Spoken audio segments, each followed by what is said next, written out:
Amazon va imposer à ses employés américains de revenir travailler au bureau à temps plein à partir de 2025. Son PDG considère que les employés collaborent mieux en présentiel et il dit que ça améliore la culture d'entreprise. L'année dernière, la multinationale avait déjà imposé une présence minimale de 3 jours au bureau. Et aux États-Unis, le cas d'Amazon n'est pas une exception. Le réseau social X avait pris une décision similaire en 2022. Je me suis demandé si tout ça pouvait avoir une incidence sur les politiques de télétravail ici au Canada. Alors j'ai posé la question à une experte des ressources humaines et selon Annie Boilard, une décision comme celle de la direction d'Amazon peut ouvrir le débat ici, mais on semble pas vraiment vouloir suivre. La tendance s'oriente vraiment plus vers une formule hybride entre le bureau et la maison.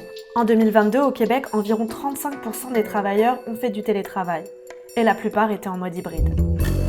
Ça permet de cumuler les avantages du télétravail, comme un petit peu plus de sommeil, un meilleur équilibre entre la vie personnelle et le travail, moins de temps dans les transports, avec les avantages du présentiel, moins de temps dans les réunions, plus de liens sociaux. Alors bien sûr, il y a des exceptions. Depuis l'année dernière, la Chambre de commerce du Montréal métropolitain impose la présence au bureau à temps plein à ses employés. Sans aller jusqu'à interdire le télétravail, il y a plusieurs employeurs qui décident de resserrer leurs règles. Récemment, ce sont les employés fédéraux à qui on a demandé un retour au bureau 3 jours par semaine. Et ça n'a pas bien été accueilli par tout le monde, au point où l'Alliance de la fonction publique du Canada a demandé à la Cour fédérale de réexaminer la décision d'Ottawa, ce qu'elle a accepté de faire.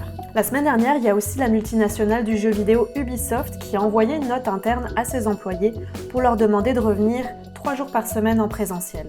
Dans les deux cas, le retour au bureau soulève des questions sur le manque d'espace pour accueillir les travailleurs. Il faut savoir que le télétravail demeure un avantage accordé par l'employeur.